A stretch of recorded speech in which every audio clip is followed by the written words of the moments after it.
She said it was just one night, so I ended 8 years. Before we dive in, please help me reach 1,000 subscribers and tap the bell so you don't miss these real-life stories.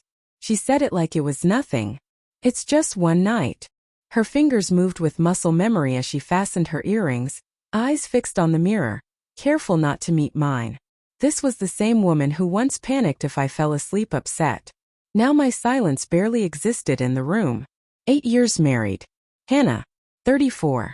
Effortlessly beautiful. The kind of woman whose laugh used to crack bad days wide open and let the light pour through. Lately, that laugh only showed up when her phone lit up. I was still sitting on the couch, coat on, fists pressed together like they were holding something fragile. "Where are you going?" I asked. My voice was steady, too steady. "Out," she said, not looking up. "Girls' reunion. You wouldn't enjoy it." A reunion. On a Tuesday. Dressed like she was the centerpiece of someone else's fantasy. "It's just one night," she repeated, like a harmless spell meant to quiet the part of me that still wanted to trust her. That was when something I'd been ignoring for months finally stood up. "Then make this your last night here." Her head snapped toward me. Confusion first. Then disbelief. "What?" "You heard me," I said. "Calm. Quiet. Honest. If that door matters more than the husband sitting in this room, then go. But don't come back pretending this is still home." Time froze between us. I watched it cross her face. Guilt, hesitation, calculation. Then that iced-over composure she'd grown into. She grabbed her purse. "You're being dramatic." "Maybe," I said. "But I'm done pretending I don't see the obvious." The door shut behind her. And somehow the sound felt clean. Not like abandonment.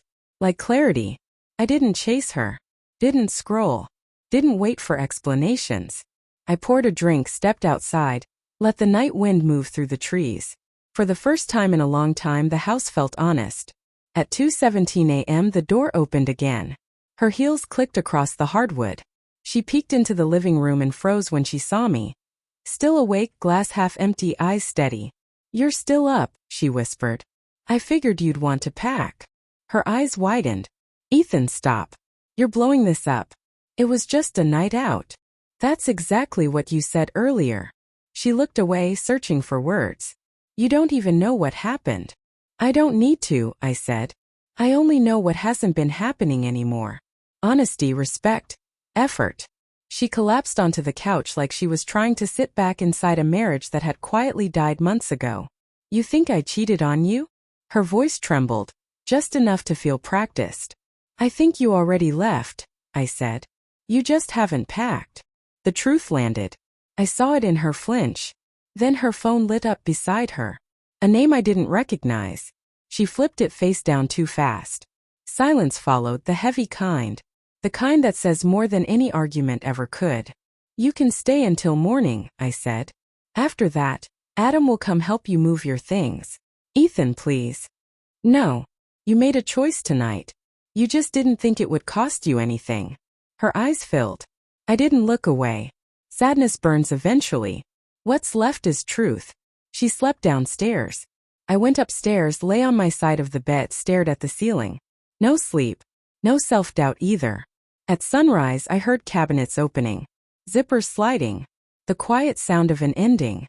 I didn't go down. Some exits don't need witnesses. The front door closed, final. The air felt lighter. The house smelled like nothing. And nothing smelled better than stale perfume and fake half-smiles. I made black coffee. Bitter. Honest. I didn't block her number. I deleted it. There's peace in not chasing closure when someone already gave you the answer by choosing everyone but you. Later, Adam came by. Looked at the half-empty living room. Nodded. "You finally went through with it."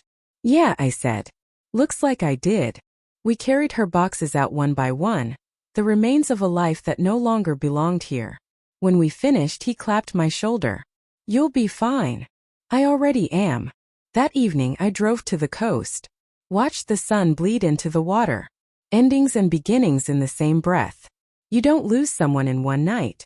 You lose them in tiny moments, ignored calls, half excuses, laughs aimed at someone else's screen. I wasn't angry. I was relieved. A week later, she texted, "Can we talk?" The old reflex to chase stayed silent. There's nothing left to discuss, I typed. I made a mistake, she replied. Maybe she did. Maybe she didn't. But I wasn't living in the pauses of her choices anymore. So did I wrote. But I learned. Then I deleted the thread and slept 8 uninterrupted hours. The kind of sleep that feels like forgiveness. Months passed. New paint. New curtains. Reclaimed space. One Saturday, I ran into an old friend, Claire, at a cafe. We talked. Laughed. Easy. No spark, just peace. As I drove home, her words echoed. You look lighter. She was right. Not euphoric. Not broken. Just lighter. That night, I poured a drink and watched the streetlights flicker on.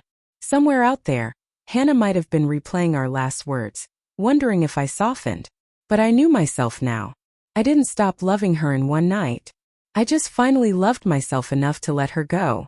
Love isn't about who stays. It's about who still shows up when staying hurts. For too long, I was the only one showing up. Now I show up for me. I lifted my glass. A quiet toast to the end, and to the peace that finally made sense.